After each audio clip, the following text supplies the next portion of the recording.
Shalom Bapak-bapak, Ibu-ibu, dan saudara-saudara. Kita bertemu lagi di acara Embun Sorgawi. Mari kita minta pimpinan Roh Kudus. Terima kasih Tuhan Yesus, saat ini kami boleh kembali menyampaikan firman-Mu. Biarlah Engkau urapi Tuhan, juga urapi Bapak-bapak, Ibu-ibu, dan saudara-saudara yang diberikan kesempatan untuk mendengarkan, merenungkan firman Tuhan. Dan siap juga untuk melakukan, karena bukan dengan kekuatan sendiri, tapi dengan pimpinan Roh Kudus. Urapilah hamba-Mu Tuhan.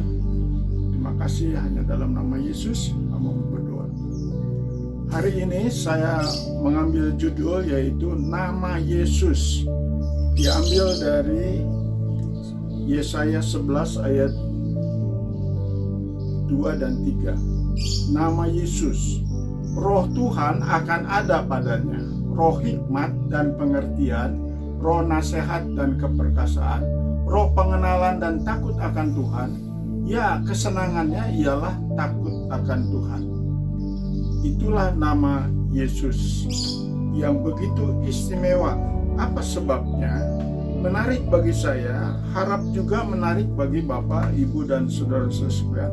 Betapa tidak, nama Yesus itu yang termanis, punya arti yaitu juru selamat, ia penebus, dan pernah berkata, akulah jalan dan kebenaran dan hidup. Tidak ada seorang pun yang sampai kepada Bapa kecuali melalui aku. Ia juga gembala yang baik, ia tabib agung yang menyembuhkan aneka penyakit. Ia pun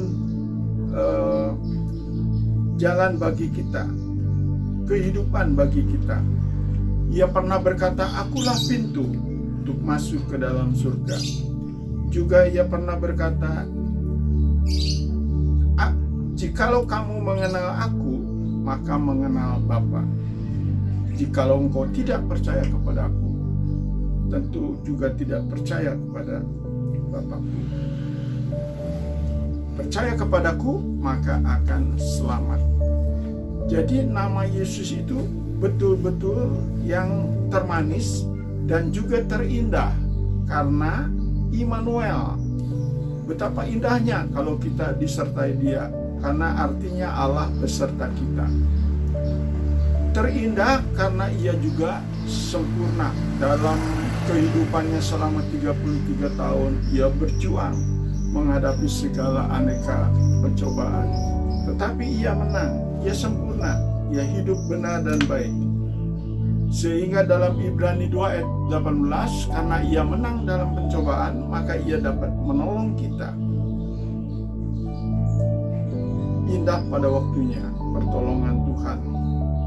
Kemudian Ia juga terindah oleh karena Dia pernah janji kepada kita, marilah kepadaku hai sekalian yang berlelah dan menanggung berat, aku akan memberikan sentosa kepadamu, kelegaan. Tanggunglah kuk aku, karena kuk aku ringan adanya. Itulah janji yang terindah dari Yesus yang diucapkan. Dan janji Tuhan Yesus tidak seperti janji manusia. Janjinya itu pasti, murni, abadi, teruji, terpenuhi, bahkan digenapi. Yang belum digenapi yaitu waktu Yesus janji akan datang lagi kedua kali. Kita siap untuk menunggunya. Kita harus percaya bahwa nama Yesus yang terindah juga yang termanis. Dan yang terakhir yaitu nama Yesus yang termulia. Dia penasehat ajaib, Raja damai, Bapa yang kekal. Saya akan membacakan di dalam Ibrani pasal 4 ayat 14-16. Karena kita sekarang mempunyai imam besar agung yang telah melintasi semua langit, yaitu Yesus, anak Allah. Baiklah kita teguh berpegang pada pengakuan iman kita. Sebab imam besar yang kita punya bukanlah imam besar yang tidak dapat turut merasakan kelemahan-kelemahan kita. Sebaliknya sama dengan kita, Ia telah dicobai, hanya tidak berbuat dosa. Sebab itu marilah kita dengan penuh keberanian menghampiri tahta kasih karunia, supaya kita menerima rahmat dan menemukan kasih karunia untuk mendapat pertolongan kita pada waktunya. Marilah kita penuh dengan keberanian untuk menghampiri, untuk intim dengan Dia, baik dalam doa, dalam pembacaan Alkitab, dalam ibadah kita. Karena Yesus yang termulia, Yesus yang terbaik bagi kita, Dia kasih agape, kasih pengorbanan. Dan pada waktu Ia naik ke surga, Ia juga peduli kepada kita, karena kita di dunia ini penuh dengan segala macam tantangan dan godaan.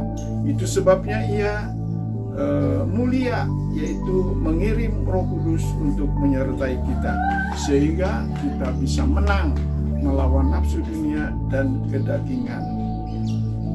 Demikianlah nama Yesus yang termanis, terindah, dan termulia.